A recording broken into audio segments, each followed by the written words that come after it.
أشرقت نفسي بنور من فؤادي حينما رددت يا رب العباد.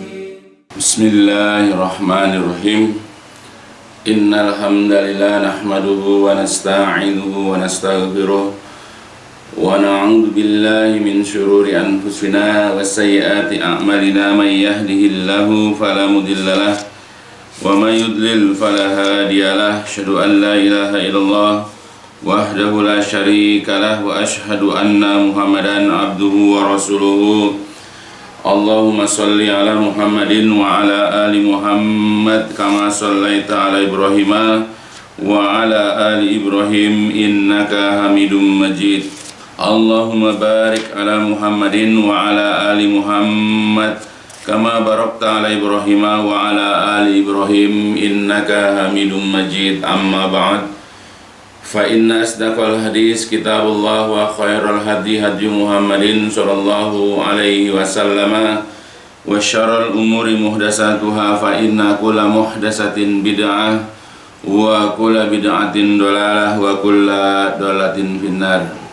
Alhamdulillah, pada kesempatan kali ini kita melanjutkan kajian tentang masalah kubur, ya, tentang perjalanan setiap manusia ketika diwafatkan ya oleh Allah Subhanahu wa taala, dari sejak didatangi oleh malaikat maut dan para malaikat para penyertanya, ya, terus ya dan seterusnya, ya, sebagaimana sudah dibacakan hadis panjangnya pada pelajaran ya sebelumnya. Ya, mudah-mudahan apa yang disampaikan itu dapat menambah kepada kita pengetahuan dan keimanan bahwa apa yang telah dijelaskan oleh Rasulullah Shallallahu Alaihi Wasallam, ya, percaya ataupun tidak percaya, seseorang itu beriman ataupun dia tidak beriman, siap ataupun tidak siap, ya, dia pasti akan mengalami hal seperti yang telah diceritakan oleh Rasulullah Shallallahu Alaihi Wasallam, ya, sebagaimana sudah dijelaskan hadis panjangnya. Nah, namun dari hadis panjang tersebut, ya, ada baiknya barangkali juga bisa memberikan faedah buat kita, khususnya dalam masalah keimanan kita. Jadi ada banyak pelajaran, ada banyak ibrah yang kita bisa ambil dari hadis tersebut. Yaitu ibrah yang pertama, pelajaran pertama yang bisa kita ambil adalah bahwa semua orang, ya, pasti atau niscaya akan merasakan yang namanya kematian, sebagaimana yang dialami oleh salah seorang sahabat Ansor yang diceritakan dalam hadis tersebut yang diriwayatkan oleh Al-Bara bin Azib. Dan sebetulnya di masa Rasulullah itu sendiri banyak kejadian-kejadian, ya, banyak kasus-kasus, ya, wafatnya, meninggalnya manusia, baik dari kalangan orang-orang mukminnya, baik dari kalangan orang-orang kafirnya, bahkan juga dari kerabat-kerabat Rasulullah seperti istrinya, ya, dan juga Nabi mengalami putrinya meninggal, kemudian pamannya, dan masih banyak lagi, ya, kejadian-kejadian wafatnya atau meninggalnya umat manusia pada saat tersebut. Jadi artinya berdasarkan kepada kejadian yang dibacakan hadisnya itu bahwa setiap orang pasti akan mengalami kematian.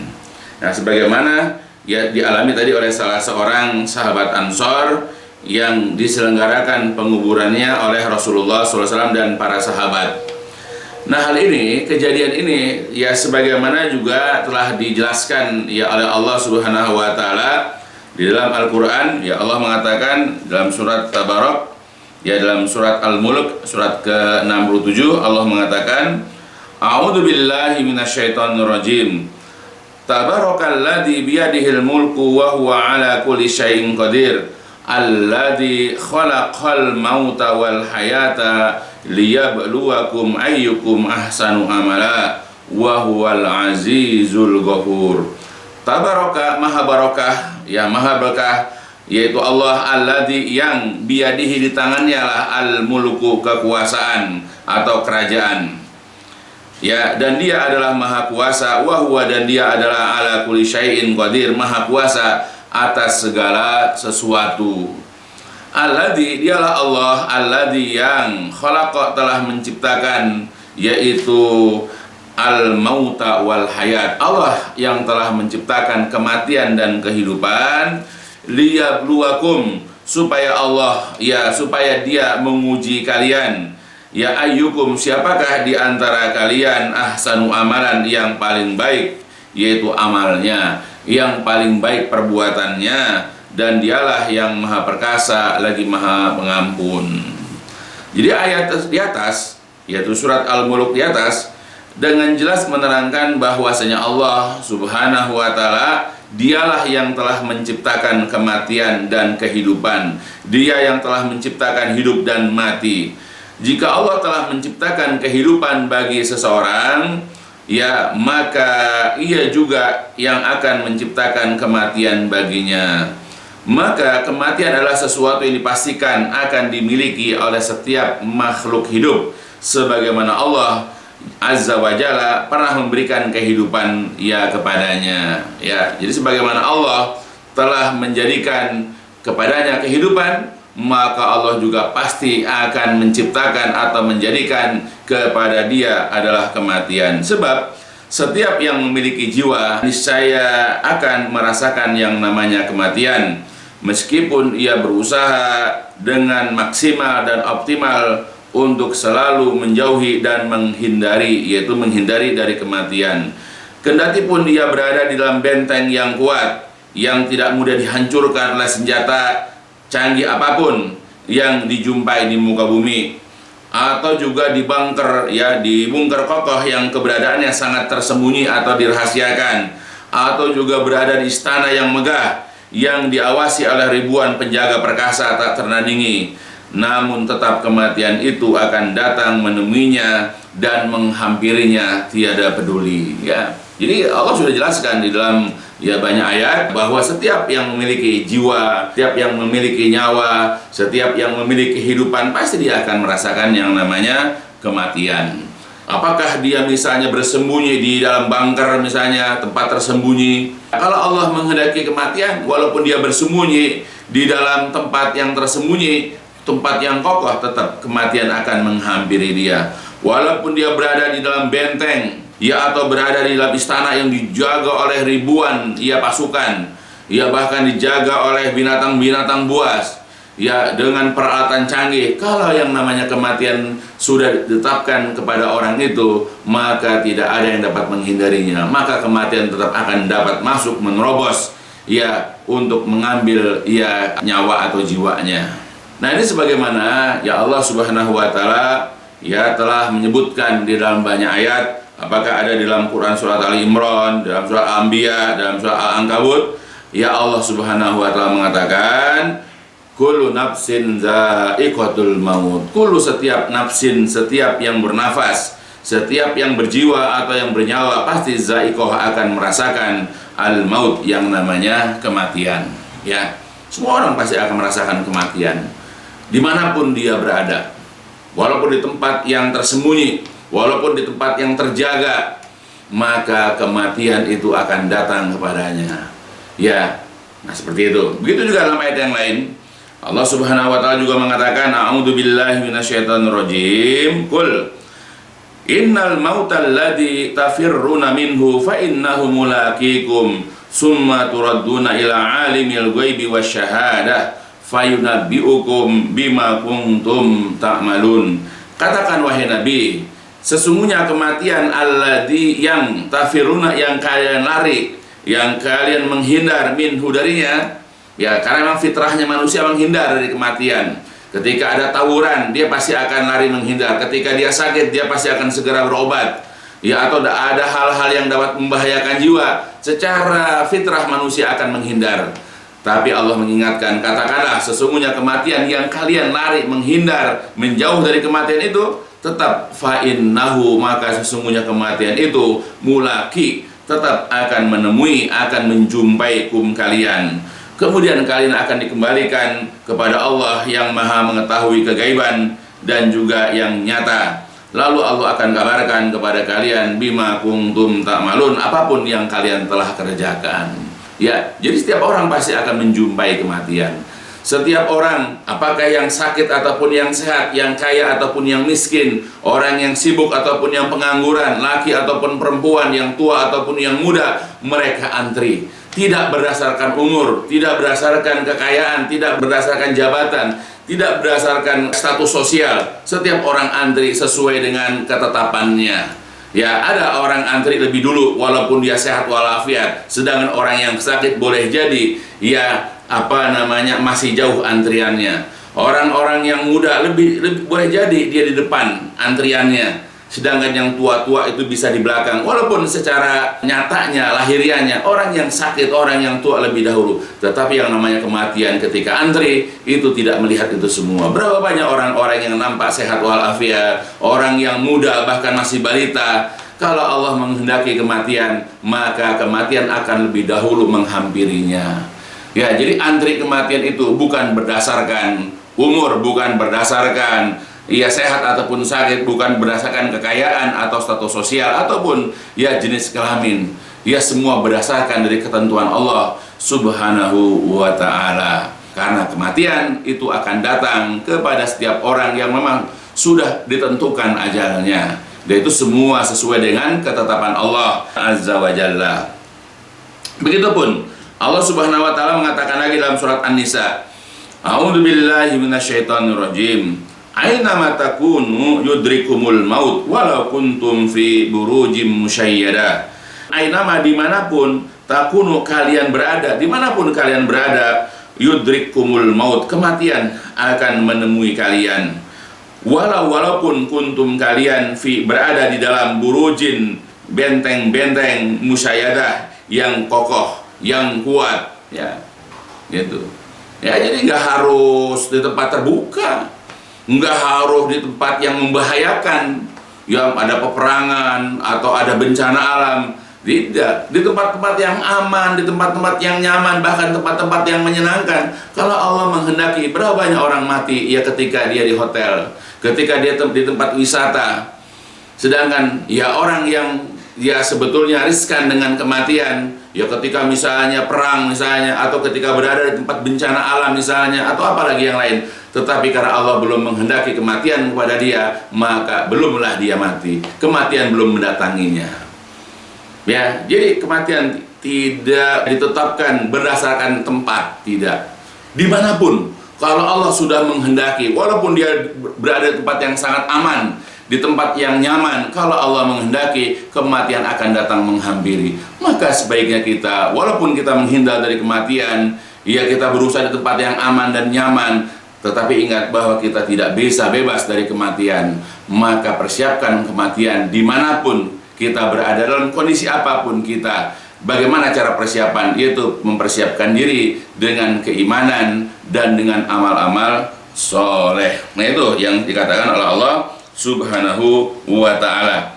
Kemudian juga ditambah lagi dalam ayat yang lain, ya, dalam surat Al-Imran, ya, Allah mengatakan, A'udzubillahi minasyaitonirrajim. Qul law kuntum fi buyutikum la barazal ladina kutiba alaihimul qatlu ila madaji'ihim. Ya, katakan wahai Nabi, walau ya seandainya kuntum kalian fi buyutikum berada di dalam rumah-rumah kalian, la baraza, ya tentulah ya akan berangkat juga alladina, orang-orang yang kutiba telah ditetapkan alaihim atas mereka al-qatlu, kematian atau terbunuhnya dia, ila ke madojihim, di tempat-tempat kematiannya. Jadi kalau Allah sudah menentukan kematian seseorang pada suatu tempat, kendati pun asalnya dia di rumah, maka Allah akan menggerakkan hati orang itu ya untuk pergi ke tempat kematiannya. Itulah Allah. Jadi kita tidak bisa menebak. Ya, kita tidak bisa mengira-ngira di mana kematian kita. Makanya kita kalau ingin ya wafat, kita ingin meninggal, carilah tempat-tempat ya, mudah-mudahan tempat-tempat yang baik seperti tempat-tempat ibadah, masjid misalnya, atau ketika kita sedang menghadiri kajian, yaitu walaupun kita tidak tahu di tempat mana kita akan mati, tetapi Allah kalau sudah menghendaki kematian kepada seseorang, ya maka ya akan berangkatlah juga, ya akan datang jugalah kita ke tempat-tempat yang telah ditentukan kematian untuk kita. maka jagalah terus keimanan kita. Kata Allah, wala tamutunna illa wa antum muslimun, dan janganlah kalian mati kecuali kalian dalam keadaan Islam, yaitu yang dimaksud adalah baik keislamannya, ya, bukan Islam yang hanya KTP, Islam yang hanya pengakuan, tetapi Islam dalam bentuk amalan dia, akidah dia, ucapan dia sehari-harinya. Itu ya, yang mudah-mudahan dipahami. Begitu juga Allah mengatakan dalam ayat yang lain, ini juga sebagai suatu ketetapan dari Allah Subhanahu wa taala, ya, bahwa ketika Allah menetapkan kematian ya kepada setiap yang bernyawa, yang berjiwa, yang bernafas, artinya Allah tidak akan menjadikan seseorang itu hidup kekal abadi. Ya, karena Allah mengatakan dalam surat Al-Anbiya, A'udzubillahi minasyaitonirrajim. Wa ma ja'alna li basyari min qablikal khulda afa immitta fahumul khalidun. Ma tidaklah ja'alna kami jadikan li basyarin untuk seorang pun manusia min qablika sebelummu al khulda sifat kekal. Allah tidak pernah menjadikan ya sifat hidup kekal ya pada seorang pun manusia sebelum kamu. Afa immitta, maka apakah jika engkau wahai Nabi wafat, jika engkau meninggal dunia, apakah fahumul khalidun, maka apakah mereka kekal? Ya tidak. Sebagaimana Rasulullah wafat, maka semua orang sebelum dan sesudah Nabi pun akan wafat juga. Tidak ada orang yang hidup kekal. Tidak pernah Allah menciptakan manusia atau jin yang hidup dalam kondisi kekal. Ya, semua orang mengalami kematian, semua orang akan mengalami kefanaan. Karena Allah mengatakan dalam banyak ayat bahwa semua orang yang ada di muka bumi ini adalah fana, ya, akan hilang, akan musnah, akan mati. Nah itu, maka tidak mungkin ya ada orang yang hidup abadi. Semua orang akan mengalami kematian, suka ataupun tidak suka, siap ataupun tidak siap, akan mengalami yang namanya kematian. Allah mengatakan lagi dalam ayat yang lain, A'udzubillahi minasyaitonirrajim. Alladzina qalu li ikhwanihim wa qa'adu law ata'una ma qutilu qul fadra'u an anfusikumul mauta in kuntum shadiqin. Yaitu orang-orang munafik adalah orang-orang yang berkata kepada teman-teman mereka dan mereka duduk, yaitu tidak ikut berperang. Kata mereka, lau seandainya mereka patuh kepada kami, ikut kami, tidak pergi berperang bersama Rasulullah dan para sahabatnya, tentulah makutilu, mereka tidak akan terbunuh. Kalau seandainya mereka nurut dulu, ya, jangan pergi perang, lalu mereka duduk bersama kami di sini tidak ikut perang, tentu mereka tidak akan terbunuh. Nah sekarang katakan, kata Allah nih kepada Nabi, kul, katakan wahai Nabi, fadra'u an anfusikumul maut. Ya, katakanlah kepada mereka, fadra'u, maka cegahlah, tolaklah kematian dari diri kalian jika kalian adalah orang-orang yang benar. Silakan tolak. Silakan katakanlah cegah kematian yang akan datang kepada kalian. Gak akan ada orang yang mampu mencegah kematian jika Allah sudah menentukan. Adapun kalau andai kata ada orang misalnya mengalami suatu bencana masih selamat, karena Allah memang belum mengizinkan kematian, Allah belum menentukan kematian kepada dia. Ya, ketika dia misalnya dalam peperangan, dia pulang dalam keadaan selamat, bukan berarti Allah itu mencegah kematian kepada dia, bukan, karena Allah belum mengizinkan kematian datang menghampirinya. Karena kalau Allah sudah menghendaki kematian kepada seseorang, tidak akan ada yang dapat mencegahnya, tidak dapat dimajukan dan tidak akan dapat ditunda. Nah itu, jadi tidak ada orang yang dapat mencegah, menahan kematian yang datang kepada dirinya. Karena orang kalau sudah mati, ya sudah ditentukan kematian kepadanya, maka tidak ada orang yang dapat mencegah ataupun menolaknya.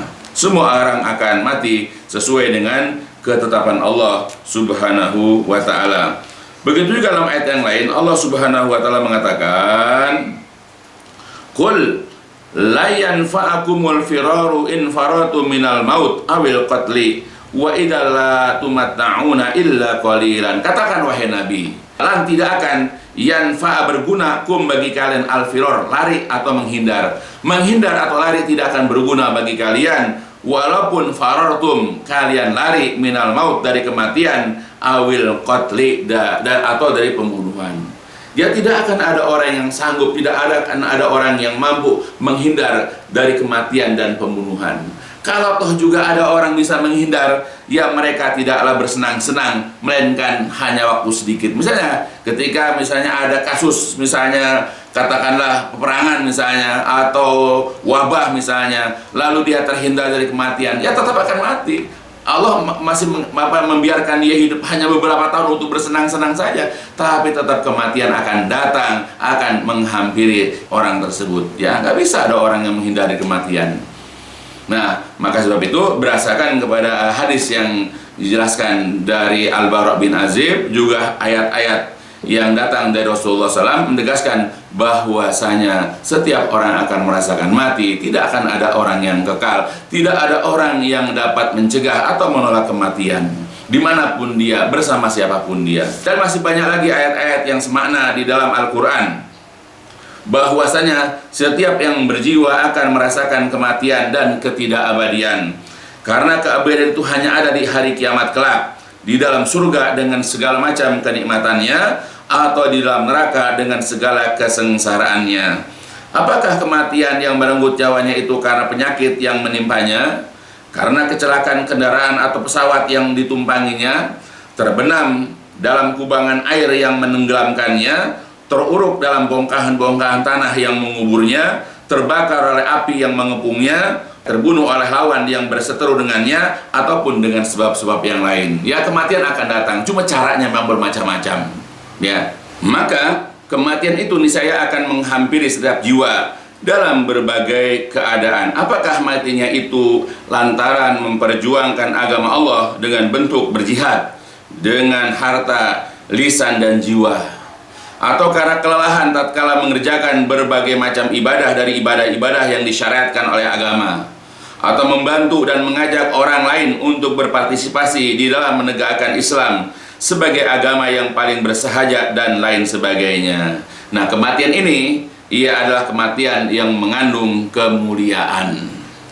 Ataukah matinya itu ketika ia sedang membela kebatilan yang selama ini ia yakini, atau melakukan berbagai kemaksiatan yang selama ini ia sukai, atau membantu dan mengajak orang lain untuk menentang dan melawan kebenaran yang selama ini ia benci dan ia jauhi, dan lain sebagainya. Maka kematian ini adalah kematian yang mengundang kenistaan. Mati berbalutkan kemuliaan ataukah mati berselimutkan kenistaan? Itulah dua pilihan yang mesti diambil oleh setiap manusia, yang niscaya akan melampaui dan memilih salah satu di antara keduanya. Ya, kita akan melampaui, mana yang kita pilih? Tentu kalau kita pilih, ya kita mati dalam keadaan berbalutkan kemuliaan, itulah yang kita pilih. Allah Subhanahu wa taala berfirman, a'udzubillahi minasyaitonirrajim, inna hadainahu sabila imma syakira wa imma kafura. Sesungguhnya kami telah menunjukinya jalan yang lurus, imma syakiran, ada yang bersyukur, wa imma kafura, dan ada pula yang kufur. Surat Al-Insan. Nah, kita pilih, apakah kita termasuk orang yang bersyukur ketika ditunjuki, ketika dibimbing ke jalan yang lurus, atau termasuk yang menolak, menampik, atau kufur. Bahkan di dalam setiap kematian itu, ya sebagaimana kita sudah yakini, ya kita sudah mantap bahwa setiap orang pasti akan merasakan kematian. Ingat bahwa di dalam setiap kematian itu terdapat yang namanya sekarat, yang mesti dialami oleh setiap manusia, baik yang mukmin, munafik, ataupun yang kafirnya. Allah Subhanahu wa taala berfirman, a'udzubillahi minasyaitonirrajim, wa ja'at sakratul mauti bil haqqi dzalika ma kunta minhu tahid. Dan datanglah sakratul maut dengan sebenar-benarnya, itulah yang kamu selalu lari atau menghindar darinya. Quran surat Qaf, ya. Jadi orang pasti akan kedatangan sakratul maut, di mana orang akan menghindar dari yang namanya kematian atau sakratul maut. Berkata Syekh Abu Bakar Jabil Al-Jazairi dalam kitab Aisarut Tafsir, terdapat penjelasan bahwasanya kematian itu mempunyai sekarat secara pasti. Ya Allah, mudahkanlah sakaratul maut atas kami. Nah, itu dari pertama, ya. Ada di dalam surat Qaf, surat ke-50. Allah juga mengatakan lagi, a'udzubillahi minasyaitonirrajim, walau tara idziz zalimuna fi ghamratil maut wal malaikatu basitu aydihim akhriju anfusakum. Alangkah dahsyatnya sekiranya kamu melihat di waktu orang-orang yang zalim itu berada dalam tekanan sakaratul maut, sedangkan para malaikat memukul dengan tangannya sambil berkata, keluarkanlah nyawamu. Berkata Syekh Abu Bakar Jabil Al-Jazairi, terdapat penetapan adanya azab kubur dan juga sakaratul maut. Di dalam hadis bahwasanya kematian itu mempunyai sekarat, ya. Dalam hadis begitu. Jadi artinya berdasarkan kepada ayat di atas, ya, Syekh Abu Bakar Jabil Al-Jazairi dalam kitab Syairut Tafasir menafsirkan pertama bahwa azab kubur itu ya ada ditetapkan. Yang kedua adanya sakratul maut. Dalam sebuah hadis, an Aisyata kana taqulu inna Rasulullah kana baina yadayhi raqwah ya ulbatum fiha ma yashuku Umar faja'ala yudkhilu yadahu fil ma fayamsahu biha wajhahu wa yaqul la ilaha illallah lil maut sakarat summa nasaba yadahu faja'ala yaqul fi rafiqil a'la hatta kubida wa malat yadahu. Dari Aisyah radhiyallahu anha, ia berkata, sesungguhnya di hadapan Rasulullah ada sebuah bejana yang terbuat dari kulit atau mangkuk. Umar ragu-ragu yang berisi air. Lalu beliau memasukkan tangannya ke dalam air itu dan membasuh wajahnya dengannya.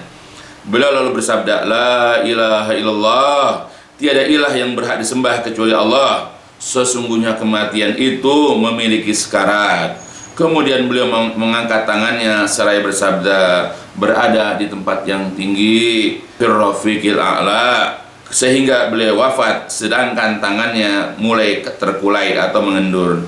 Berkata Syekh Salim bin Id Al-Hilali dalam hadis Bukhari di atas, terdapat penjelasan bahwasanya kematian itu mempunyai sekarat dan kesulitan, sehingga para nabi alaihimussalam pun meminta diringankan dari sekarat tersebut. Jadi ingat ya bahwa nabi-nabi aja berlindung, termasuk Rasulullah berlindung dari kesulitannya sakaratul maut. Berdasarkan ayat dan hadis di atas dapat dipahami bahwasanya setiap kematian yang menimpa seseorang itu niscaya terdapat sekarat, yaitu suatu tekanan yang amat berat lagi menyulitkan ketika menjelang kematiannya, sehingga orang tersebut seperti orang yang kehilangan akal dan kesadarannya, sebagaimana keadaan orang yang sedang mabuk. Ya, mudah-mudahan Allah Ta'ala meringankan kita dari sakaratul maut itu seringan-ringannya itu. Jadi kondisi sakaratul maut itu dimana kondisi orang itu lagi pas nggak stabil, mengalami tekanan yang berat, sulit ya ketika kematian. Nah, sama seperti orang yang lagi mabuk. Sekarat tuh arti mabuk, ya. Hadis dari Aisyah di atas menjadi dalil akan bolehnya bagi orang yang sakit untuk mempergunakan air pada bagian kepala atau mengompres untuk meringankan sakit panas yang menimpanya, dan juga disunahkan baginya untuk memohonkan ampun dan rahmat darinya. Ya, dan juga didukung oleh dalil ya berikut ini. An Aisyah qalat sami'tu Nabi ya sallallahu huwa mustanidun ilayya yaqulu Allahumma ighfirli warhamni wa alhiqni birrafiqil a'la. Dari Aisyah berkata, aku pernah mendengar Nabi SAW berkata sedangkan beliau sedang bersandar kepadaku, ya Allah ampunilah aku, rahmatilah aku, dan himpunkan aku di tempat yang tinggi. Hadis riwayat Bukhari dan Muslim. Berkata Syekh Salim bin Id Al-Hilali, sepatutnya bagi orang yang sakit itu untuk meminta ampunan dan rahmat. Ia tidak boleh berputus asa dari pertolongan Allah dan tidak boleh berputus harapan dari rahmatnya. Jadi dari ini jelas buat kita, setiap orang itu akan mengalami kematian, dan bahkan dalam kematian itu ada sakaratul maut. Maka berlindunglah kita dari kematian yang buruk dan dari sakaratul. Mudah-mudahan Allah meringankan kita pada saat kematian kita dari sakaratul maut, dan Allah wafatkan kita dalam keadaan husnul khotimah, yaitu ketika kita ya sedang kuat-kuatnya iman kita, dan ketika kita sedang melaksanakan atau mengerjakan berbagai macam amal soleh yang disyariatkan oleh Allah Subhanahu wa Ta'ala. Bahkan sebaiknya pada saat kita menjelang sakit, biasakanlah untuk mengatakan Allahumma ighfirli warhamni, ya Allah ampunilah aku dan rahmatilah aku ya Allah. Seperti itu. Jadi perbanyak kita doa ampunan dan minta rahmat kepada Allah, sebagaimana Rasulullah ketika menjelang wafatnya pun mengatakan Allahumma ighfirli warhamni wa alhiqni birrafiqil a'la. Ya, mudah-mudahan apa yang dijelaskan di sini ya dapat memberikan pengetahuan buat kita dan menambah keimanan kita bahwa kematian adalah sesuatu yang pasti akan datang, yang terjadi pada setiap jiwa. Ya, dan juga akan mengalami sakaratul maut. Ya, mudah-mudahan berfaedah buat kita, ya khususnya buat saya, keluarga saya, dan seluruh daripada kaum muslimin. Dan ditutup dengan walhamdulillahirrahmanirrahim, subhanakallahumma wa bihamdika asyhadu an la ilaha illa anta astaghfiruka wa atubu ilaik. لسوف أعود يا أمي أقبل رأسك